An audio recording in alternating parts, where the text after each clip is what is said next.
What if I told you that some of the most famous paintings were once called dangerous or even criminal? This is an important story about when art almost got erased and how it came back even louder than ever.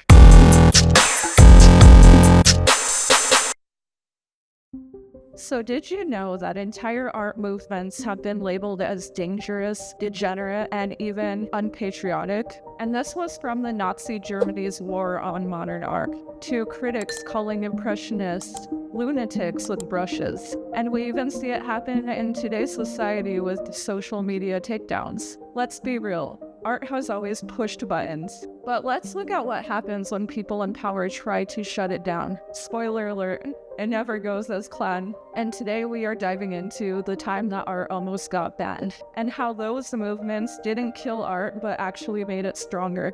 Let's start in 1937.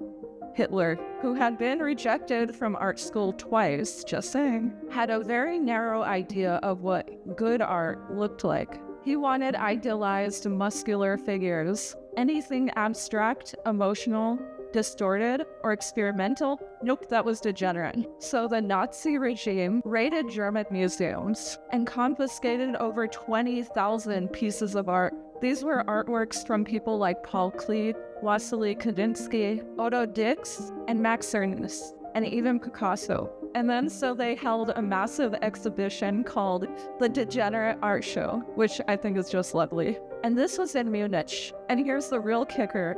They displayed art that was intentionally wrong. Crooked frames, graffiti on walls, mocking labels underneath, and it was all meant to be a national humiliation. But guess what?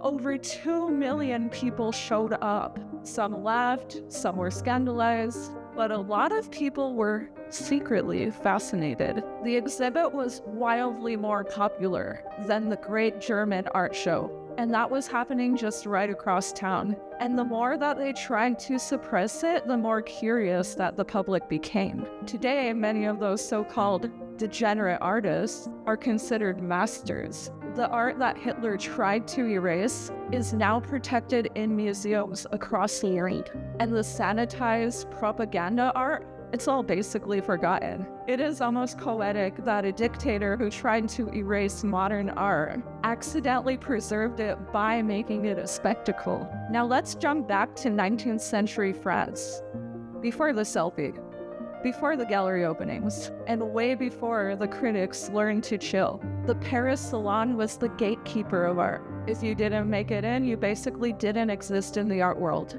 Every year, the Salon would reject thousands of pieces that didn't quite fit their mold. Historical, religious, or ultra-realistic. Enter Claude Monet, Berthe Morisot, Edgar Degas, painters who dared to show loose brush strokes, fleeting light, and scenes from modern life. One critic said Monet's Impressions Sunrise looked like wallpaper in the early stages, and another said it looked like a smear of paint. But rather than conform, the artists went rogue. They held their own exhibition, and this became the first Impressionist exhibition in 1847. It was met with outrage, mockery, and thousands of bad reviews. But you know what? They kept going. And within decades, Impressionism redefined beauty in art. And now those blobs of paint are priceless. I don't know about you, but I feel like there's something very satisfying about seeing the underdog win. And especially when they were told that their art was worthless. Now fast forward to today.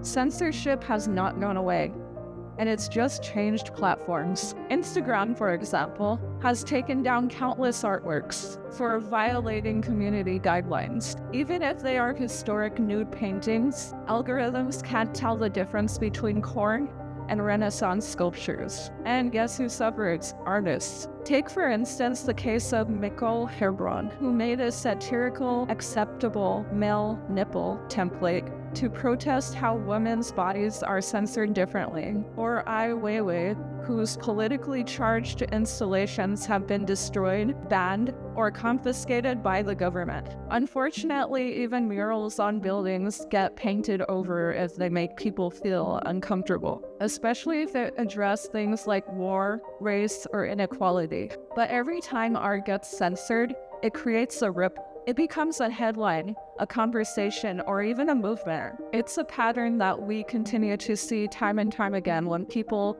try to censor art. And instead of censorship, they do the complete opposite and give us all a microphone as artists. So let's rapid fire a few more cases of when art nearly disappeared. Diego Rivera's mural at Rockefeller Center was commissioned, then destroyed, because he painted Lenin into it. Rivera, unbothered. He just recreated it in Mexico and made it bigger and bolder. Andres Serrano's Piss Christ, a photograph of a crucifix submerged in the artist's urine. It sparked national outrage in the US in the 80s. Politicians tried to ban funding for offensive art. The piece?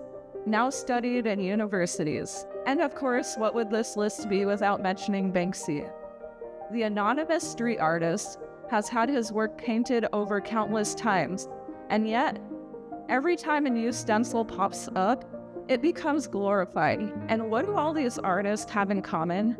They challenge power, a power that tried to shut them up. So the takeaway that we could have from this video is art isn't just beautiful. It is often a rebellion. Sometimes it's survival. And the more that someone tries to bury it, the more it rises. Art has outlived kings, regimes, and critics. It keeps telling stories, and sometimes even louder when people try and stop it. So when you see something bold, weird, or controversial, don't scroll past it too fast. That might be art that ends up in museums 100 years from now. Okay, if you made it to the end of this video, you're basically an art history rebel now. Drop your favorite banned controversial art in the comments. I would love to know. Let me know it shook you. And if you want more art meets culture deep dives like this, I make videos every single week. So hit that like and subscribe.